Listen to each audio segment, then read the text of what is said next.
et Ogawa qui va donc rencontrer maintenant un Ken qui sera Hardbo, le Ken de l'équipe de Aichi. On le cherche à la caméra, Hardbo, il est placé où?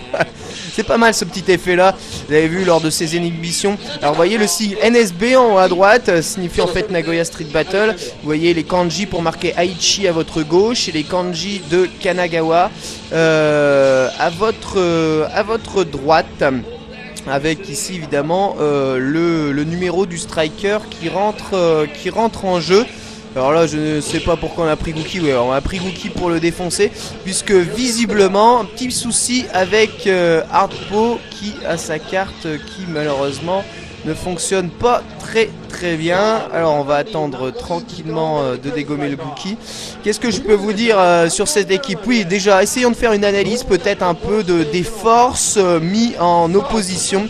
Avec peut-être des forces qui viennent assez nettement en faveur d'Aichi. Enfin ça se discute quand même. Ça se discute quand même parce qu'il y a meilleur dictateur, meilleur Sagat et un des meilleurs Gookie dans l'équipe Kanagawa. Et dans l'équipe Aichi, il y a quand même un des meilleurs Rufus, un des meilleurs Gookie et qu'est-ce qu'ils ont encore? Le meilleur boxeur. Donc voilà, ça s'équilibre quand même face à des gros persos. On a quand même des persos qui sont assez dans le top, maîtrisés par des gros joueurs. Donc bon, ça peut friter dans tous les sens. Momochi, sachant que cette exhibition s'est passée après le Nagoya Street Battle, Momochi qui a quand même encore un peu, qui l'a encore un peu mauvaise d'avoir perdu contre un sim. Et le sim de l'équipe Kanagawa qui est Dalui, qui se trouve quand même relativement bas dans avant-dernier en fait dans la team Kanagawa. Donc bon, une possibilité de rencontre entre Momochi et Dalui,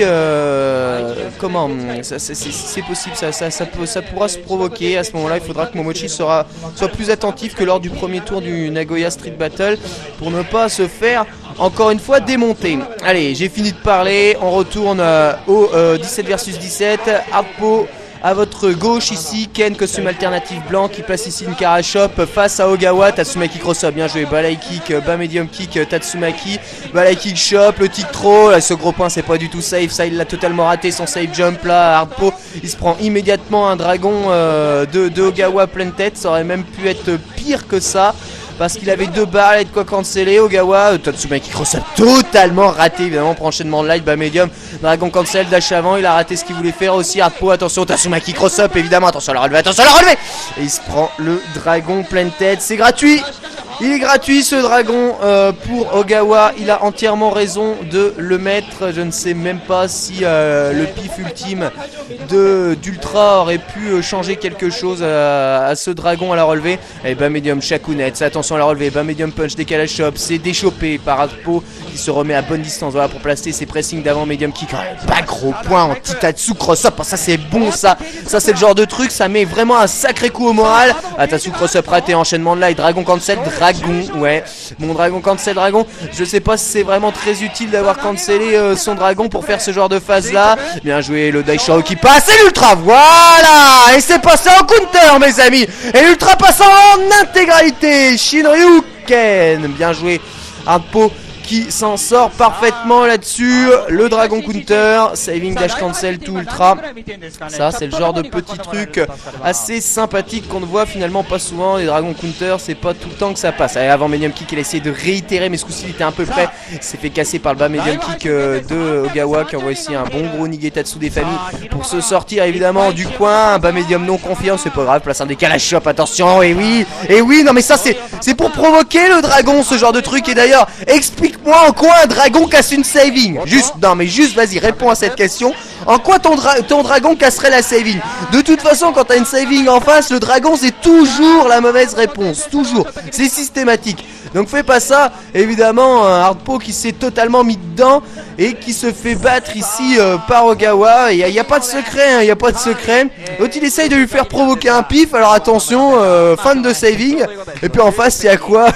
en face le mec sur fin de saving, il te répond dragon quoi. Non, on te répond pas dragon sur une fin de saving. Ça marche pas du tout ce genre de truc. Alors vous remarquez que les organisateurs de ce 17 versus 17 vous notent en bas les noms donc en romanji des persos, à savoir ici Ed Press. Comme le tournoi a été diffusé en direct sur le net, sur je ne sais plus quelle plateforme de vidéo streaming, et bien afin que l'intégralité du monde puisse suivre ça, on met quand même un peu d'anglais au travers de tout ça pour améliorer la lisibilité. En tout cas, Aichi et Kanagawa sont bien marqués en kanji, et c'est Ed Press, le troisième striker de la team Aichi, à rentrer en jeu face à Ogawa. Ed Press qui est ici en train d'essayer de placer ses HK, nouveau HK sur les sauts verticaux, 2 erreurs d'affilée, 2 fois la même, pas medium palette, attention le saut HK, Tatsumaki en option select, mais le light Tatsumaki, voilà. Alors ça, c'est un truc très bizarre aussi, les mecs ils se cassent le cul à rentrer une option select, mais rentrent pas la bonne, ce qui fait que du coup, c'est bien joué, ça la chope dans le start-up d'Unipress, Tatsumaki cross-up qui repasse, il est en difficulté, Ed Press il est en difficulté là, il reprend un Hadoken de grattage, et Dragon, il y a Dragon 27 Dragon qui gagne à tous les coups le match. Il veut peut-être essayer de conserver le maximum de barres de super. Un Hadoken dans la garde, je sais pas ce qu'il a fait, presque. Oh attention, un Hadoken et dans la garde qui est mort. Et ça c'est vraiment triste. Il a somnolé le pauvre Ed Press, il y croyait plus à sa victoire. Allez, on charge un peu la barre de super. Ouais, la saving dash avant cassée par le dragon, c'est très bien joué ça de la part de Ogawa. Qu'est-ce que c'est pour ce genre de truc. Et les HK, ouais, qui ne touchent pas. Il a bonne distance à chaque fois Ogawa pour se prévenir de HK. Malheureusement, le zoning d'Ed Press est quand même installé et Ogawa a dû reculer. Allez, il place quand même un Tatsu cross-up. Je crois qu'il y avait même le Shinku là-dessus. Il a été surpris très probablement que son Tatsu passe. Allez, ni press, HK, ni press, ça touche, bien joué. Balai kick, ni press, le pressing en corner. Il fait attention au pif, il prend un medium kick. Macro point entière, Roni press. Allez, le dragon pif, touche Shinku. Le dragon pif touche Shinku, et vous avez vu, ça n'est pas un super cancel, c'est bien un juggle pur et dur. Dragon, tu retombes, Shinku Hadoken, ça juggle. Voilà, tu peux juggler un Shinku derrière un Tatsumaki Light aussi avec Ryu. Tu peux juggler un Shinku derrière tout et n'importe quoi. Attention Ogawa qui se prend ici une press, Ed Press qui ne touche pas malheureusement, ce qui s'appelle un empty Ed Press, et Ogawa le voit, chop et on termine avec le pauvre Ed Press. Oh là là, bah ça va mal hein, pour l'équipe Aichi en ce moment, ça va vraiment très mal puisque là ça fait déjà 3-1 en faveur de l'équipe de Kanagawa. Il y a quand même Mago hein, dans l'équipe Kanagawa. Il faudrait ne pas trop se faire distancer hein. Vraiment. Ça va être au tour de Machi, le Guile, d'affronter Ogawa. Et il faut absolument qu'il s'impose.